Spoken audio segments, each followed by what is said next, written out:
Bismillahirrahmanirrahim. Assalamualaikum warahmatullahi wabarakatuh. Selamat pagi anak-anakku kelas 5, khususnya kelas 5 Mudema Jogja. Anak-anakku yang Pak Guru sayangi dan banggakan, langsung saja kita hari ini akan belajar tentang tema 2, yakni udara bersih bagi kesehatan, yakni muatannya bahasa Indonesia ya. Di sini kompetensi dasar akan kita belajar adalah 3.2, yakni mengklasifikasikan informasi yang didapat dari buku ke dalam aspek pertanyaan apa, di mana, kapan, siapa, mengapa, dan bagaimana. Begitu juga nanti di KI 4-nya, yakni keterampilannya, yakni 4.2 menyajikan hasil klasifikasi informasi yang dikelompokkan ke dalam aspek sama pertanyaan apa, di mana, kapan, siapa, mengapa, dan bagaimana. Tujuannya ya salah satunya adalah siswa mampu mengidentifikasi informasi terkait dengan aspek pertanyaan apa, di mana, kapan, siapa dengan tepat. Yang kedua itu mampu menjelaskan informasi terkait dengan aspek pertanyaan apa, di mana, kapan, siapa, dan dengan tepat, dan seterusnya. Kita lanjut saja ya. Itu adalah tujuan pembelajaran. Ya anak-anakku, coba diperhatikan.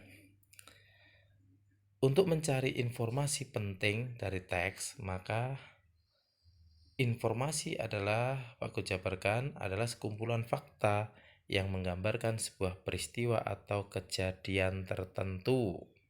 Informasi itu dapat membuat seseorang mengetahui dan memahami sesuatu. Dan salah satu cara memperoleh informasi adalah dengan membaca teks dengan cermat. Ya, perhatikan anakku, ketika kita ingin mencari atau memperoleh informasi dalam sebuah bacaan, maka kita harus membaca teks tersebut dengan cermat. Begitu anak-anakku.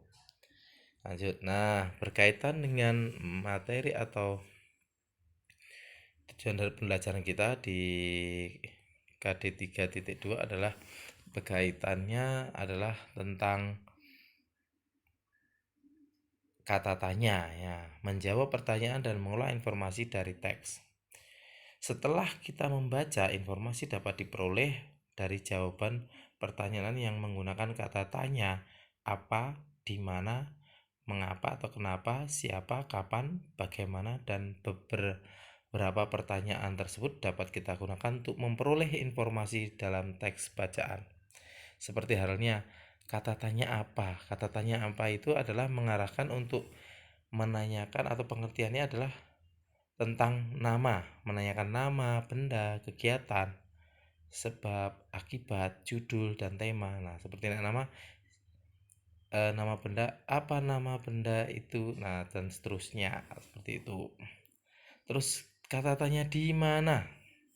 Di mana itu adalah tempat yang ditanyakan atau latar terjadinya sebuah peristiwa. Seperti halnya menanyakan tempat, di mana rumahmu. Nah, itu kan menanyakan kata tempat atau di mana kata bantunya. Nah, sekarang lanjut kapan. Kapan adalah menanyakan sebuah waktu kejadian suatu peristiwa, waktu. Seperti kapan kamu dilahirkan, itu kan menanyakan waktu, waktunya kapan. Nah, seperti itu dan seterusnya. Atau kapan ulang tahunmu dirayakan, nah itu kan menanyakan waktu juga. Selanjutnya siapa? Siapa ini adalah bentuk pertanyaan menanyakan sebuah tokoh utama atau tokoh pendukung.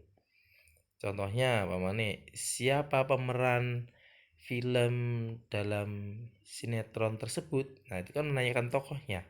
Berarti yang ditanyakan adalah namanya dan seterusnya. Lanjut, mengapa atau kenapa?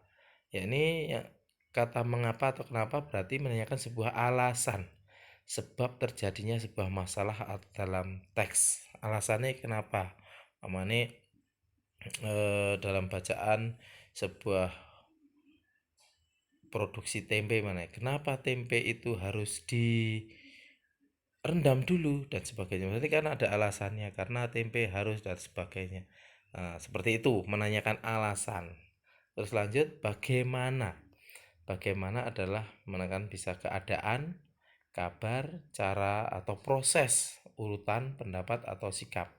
Nah, keadaan seperti bagaimana keadaanmu? Oh, keadaanku baik. Nah, seperti itu. Atau cara membuat.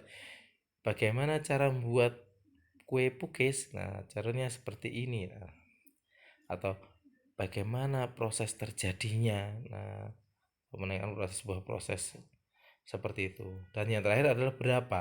Berapa adalah sebuah arti untuk menanyakan sebuah jumlah atau banyaknya sebuah benda. Atau contohnya ini, berapa banyaknya uangmu? Nah, atau berapa banyaknya bukumu di rumah? Itu kan berarti menanyakan jumlah. Seperti itu anakku. Mudah-mudahan bisa dimengerti ya berkaitan dengan kata tanya apa, di mana, kenapa, siapa, kapan, dan bagaimana. Terus kita lanjutkan. Dalam menyajikan informasi penting dalam bentuk peta, baiknya dalam bentuk peta pikiran. Nah, informasi penting dari teks dapat disajikan dalam bentuk peta pikiran.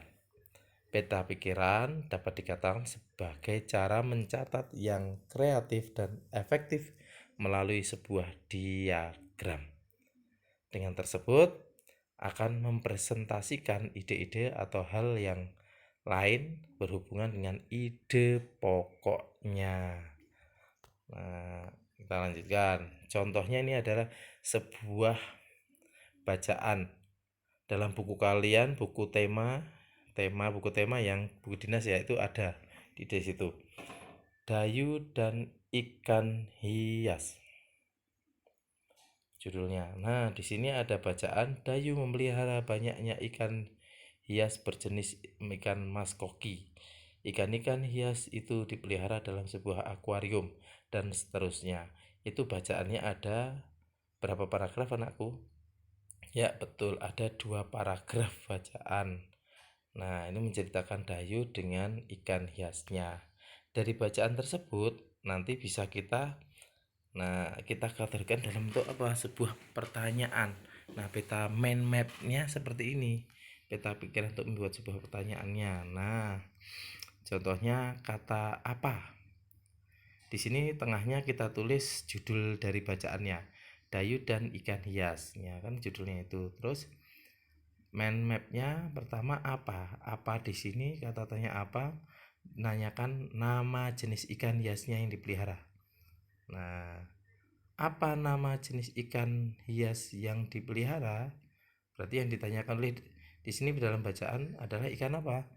Ya, betul, ikan mas koki. Nah, terus lanjut, siapa yang memelihara ikan hias? Nah, jawabannya juga sudah ada di dalam bacaan tersebut. Siapa? Betul, Dayu. Terus yang ketiga, kapan ikan hias itu diberi makan? Nah, di dalam bacaan juga ada. Kapan? Oh ya, betul, seminggu sekali. Nah, artinya ikan tersebut rutin diberikan apa? Maaf, ikan hias itu diberi makan setiap hari. Ya, betul, setiap hari. Nah, diberi makan setiap hari oleh Dayu. Terus apa yang diperhatikan Dayu saat memelihara ikan hiasnya? Nah, yang diperhatikan apa? Namanya kan. Nah, di sini yang diperhatikan adalah Dayu memperhatikan ikan saat mulut ikan itu terbuka dan menutup, seolah-olah ikan itu selalu menelan air. Nah, dia bertanya-tanya apa yang dilakukan ikan itu. Nah, seperti itu ya, yang menjadi perhatian Dayu. Lanjut, kapan? Nah, ini yang seminggu sekali. Kapan akuarium Dayu dibersihkan? Ya, jawabannya adalah dilakukan pembersihan akuarium. Di sini tertulis seminggu sekali. Dan terakhir, di mana ikan hias itu dipelihara? Ya jelas. Di mana anak-anakku? Ya betul, di apa? Di itu akuarium. Begitu. Paham ya anak-anakku ya? Untuk membuat sebuah mind map dalam sebuah pertanyaan, uh, merangkum untuk pertanyaan apa, siapa, kapan, apa, di mana, dan bagaimana, itu juga bisa kita lanjutkan. Nah, di sini yang terakhir adalah Ada bacaan wisata hutan desa Bumi Gemilang. Di situ ada berapa paragraf? Ya, tepat. Ada 1, 2, 3, 4. Ada 4 paragraf. Silahkan itu dibaca, terus nanti menjadi tugas kalian yang terakhir. Ini tugasnya. Nah, tadi udah Pak Guru beri contoh ya. Berarti yang terakhir adalah, nah ini tugas individu. Silahkan nanti ini yang terakhir tugas individu, mind mapnya sudah disiapkan. Judulnya tadi wisata hutan desa Bumi Gemilang. Nah, sudah ada pertanyaannya, kalian tinggal menjawab sesuai dengan bacaan tersebut. Siap ya anak-anakku?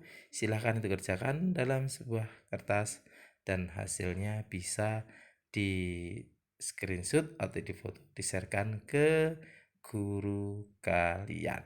Terima kasih. Mungkin ini yang bisa Pak Guru sampaikan pagi hari ini. Mudah-mudahan ada manfaatnya, dan silahkan jangan bosan-bosannya untuk banyak membaca, karena dengan banyak membaca akan menambah wawasan kita. Dengan literasi juga akan menambahkan wawasan kita, kosakata kita akan semakin banyak. Mungkin itu yang bisa Pak Guru sampaikan untuk pagi hari ini. Ada kurang dan lebihnya Pak Guru mohon maaf. Pak Guru akhiri. Assalamualaikum warahmatullahi wabarakatuh.